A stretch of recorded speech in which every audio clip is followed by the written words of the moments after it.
എല്ലാവർക്കും നമസ്കാരം. ഓൺലൈൻ വിദ്യാഭ്യാസത്തിൻ്റെ പ്രാധാന്യം വെളിവാക്കി തന്ന കുറച്ച് നാളുകളാണ് നമ്മൾക്ക് മുന്നിലൂടെ കടന്നുപോയത്. അപ്പോൾ അതിലേക്കുള്ളൊരു പുതിയ ചുവടുവയ്പായി വന്നിരിക്കുകയാണ് civil contour group. Civil engineering മത്സര പരീക്ഷകൾക്ക്, പ്രത്യേകിച്ച് ഓവർസിയർ പോലെയുള്ള പരീക്ഷകൾക്ക് പ്രിപ്പയർ ചെയ്യുന്ന ഉദ്യോഗാർത്ഥികളെ സഹായിക്കാനായിട്ട് ഒരു ഓൺലൈൻ പ്ലാറ്റ്ഫോം എന്നുള്ള ആശയത്തിൻ്റെ പുറത്ത് രൂപീകരിച്ച ഒരു സംരംഭമാണ് സിവിൽ കോണ്ടൂർ എന്ന് പറയുന്നത്. ഇപ്പം നമ്മൾ 10 ഓവർസിയർ ക്വസ്റ്റ്യൻ, മുൻകാല ഓവർസിയർ ക്വസ്റ്റ്യൻ പേപ്പറുകൾ എടുത്തിട്ടുള്ള ഒരു അനാലിസിസ് ആണ് ഈ ടേബിളിൽ നമ്മൾ കാണുന്നത്. അപ്പോൾ ഇതിൽ നിന്ന് നമുക്ക് നോക്കിയാൽ മനസ്സിലാവുന്നതെന്ന് പറഞ്ഞാൽ ഏറ്റവും കൂടുതൽ ക്വസ്റ്റ്യൻസ് ചോദിച്ചിട്ടുള്ള സബ്ജക്റ്റുകൾ നമുക്ക് ഇതിൽ കാണാവുന്നതാണ്. ഏതൊക്കെയാണ്? BM and BC. അതിൽ മിക്ക ക്വസ്റ്റ്യൻ പേപ്പറുകളിലും BM and BC ആണ് ഒരുപാട് ചോദ്യങ്ങൾ ചോദിക്കാറുള്ളത്. ഏകദേശം 25 തൊട്ട് ചില ക്വസ്റ്റ്യനിൽ 50 കൂടുതൽ വരെ ചോദ്യങ്ങൾ അതിൽ നിന്ന് വന്നിട്ടുണ്ട്. അതുപോലെ തന്നെ പ്രാധാന്യം അറിയിക്കുന്ന ഒരു സബ്ജക്റ്റാണ് സർവേയിങ്. അതേപോലെ തന്നെ mechanics, irrigation, estimation, AutoCAD, graphics മുതലായ ഒരുപാട് സബ്ജക്റ്റുകൾ ഓവർസിയർ എക്സാംസിന് പ്രാധാന്യമാണ്. അപ്പോൾ അതിൻ്റെ ഒരു ഡിസ്ട്രിബ്യൂഷനാണ് ഈ ടേബിളിൽ നിങ്ങൾക്ക് കാണുന്നത്. അപ്പോൾ ഇങ്ങനെ ഒരു ഡിസ്ട്രിബ്യൂഷൻ തയ്യാറാക്കുന്നതിൻ്റെ പ്രാധാന്യം എന്താണെന്ന് ചോദിച്ചാൽ, നമുക്ക് ഓവർസിയർ പരീക്ഷയ്ക്ക് ഏതൊക്കെ വിഷയങ്ങളിൽ നിന്ന് എവിടെ നിന്നൊക്കെ സ്ട്രെസ് കൊടുത്ത് പഠിക്കണം എന്നുള്ളതിനെ സംബന്ധിച്ചൊരു നല്ല ഐഡിയ കിട്ടാൻ ഇത്തരത്തിലുള്ളൊരു അനാലിസിസ് നമ്മളെ സഹായിക്കുന്നു. അപ്പോൾ ഒരു ഉദാഹരണം എടുത്തു കഴിഞ്ഞാൽ BM and BC എടുത്തു കഴിഞ്ഞിട്ടുണ്ടെങ്കിൽ ഇതാണ് BM and BCയിലെ വിവിധ പോർഷനുകളിൽ നിന്നും ചോദിച്ചിട്ടുള്ള ക്വസ്റ്റ്യൻസിൻ്റെ ശതമാനം. അപ്പോൾ ഇത് കാണുമ്പോൾ തന്നെ നമുക്ക് മനസ്സിലാവും ഏറ്റവും കൂടുതൽ ചോദിച്ചിട്ടുള്ള ഒരു പോർഷനാണ് ബ്രിക്ക് എന്ന് പറയുന്നത്.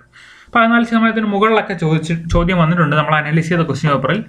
അതേപോലെ കൂടുതൽ ചോദിക്കുന്ന മേഖലകളാണ് സ്റ്റോണ്, സ്റ്റെയർ, സിമെൻറ്റ് മുതലായ, അതേപോലെ തന്നെ ആർച്ച്, ടിമ്പർ. അപ്പോൾ ഇത്തരത്തിലുള്ള ടോപ്പിക്കുകൾക്ക് നമ്മൾ പ്രാധാന്യം കൊടുത്ത് പഠിക്കുക എന്നുള്ളതാണ് നമ്മളിങ്ങനെ അനലൈസ് ചെയ്യുന്നതിലെ ലക്ഷ്യം. ഇതാണ് സർവേയിലെ ഒരു അനാലിസിസ് എന്ന് പറയുന്നത്. അപ്പോൾ ഇതിൽ നമുക്ക് കാണാവുന്നത് contouring, theodolite, levelling, chaining, compass survey. അപ്പോൾ ഇതിൽ നിന്നൊക്കെ ഒരുപാട് ചോദ്യങ്ങൾ നമുക്ക് സ്ഥിരമായി ചോദിക്കാറുണ്ട്. അതേപോലെ തന്നെ എസ്റ്റിമേഷൻ, ഗ്രാഫിക്സിൽ നമ്മൾ അനലൈസ് ചെയ്ത് കണ്ടുപിടിച്ച കാര്യമാണ് ഈ ടേബിളിൽ കൊടുത്തിരിക്കുന്നത്. അപ്പോൾ ഇങ്ങനെ നമ്മൾ ചെയ്തത് എന്തിനാണെന്ന് ചോദിച്ചാൽ, അപ്പോൾ ഈ ഒരു രീതിയിൽ നമ്മൾ പഠിച്ചു കഴിഞ്ഞാൽ തീർച്ചയായിട്ടും 75 മുതൽ 80% വരെ ഓവർസിയറിലെ ക്വസ്റ്റ്യൻസ് നമുക്ക് സുഖമായി അറ്റൻഡ് ചെയ്യാൻ സാധിക്കും. അപ്പോൾ ഇങ്ങനെ ഒരു അനാലിസിസ് നടത്തിയതിൻ്റെ അനുഭവത്തിൻ്റെ വെളിച്ചത്തിൽ സിവിൽ കോണ്ടൂർ ഗ്രൂപ്പ് ഒരു ഓവർസിയർ ക്രാഷ് കോഴ്സ് തുടങ്ങാനായിട്ട് തീരുമാനിച്ചിട്ടുണ്ട്. അപ്പോൾ അതിൻ്റെ പ്രൈസ് എന്ന് പറയുന്നത് 1999 രൂപയാണ്.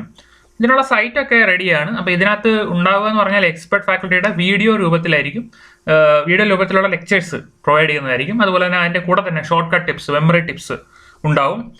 അതേപോലെ മോക്ക് ടെസ്റ്റുകളും റെഗുലറായിട്ട് കണ്ടക്ട് ചെയ്യും ഓൺലൈൻ പ്ലാറ്റ്ഫോമിൽ തന്നെ.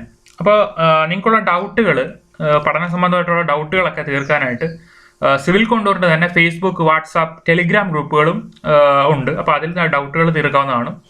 അപ്പോൾ ഈ ഒരു സുവർണാവസരം എല്ലാവരും പരമാവധി പ്രയോജനപ്പെടുത്തുക. 1999 രൂപയാണ് ഇതിൻ്റെ പ്രൈസ്. അപ്പോൾ ഇതിനെ സംബന്ധിച്ച കൂടുതൽ ഡീറ്റെയിൽസ് അറിയാൻ ഇവിടെ കൊടുത്തിരിക്കുന്ന നമ്പറിൽ ബന്ധപ്പെടുക. അപ്പോൾ ഒന്നുകൂടെ പറയുന്നു, ഈ സുവർണാവസരം തീർച്ചയായിട്ടും നന്നായി തന്നെ വിനിയോഗിക്കാം. നന്ദി.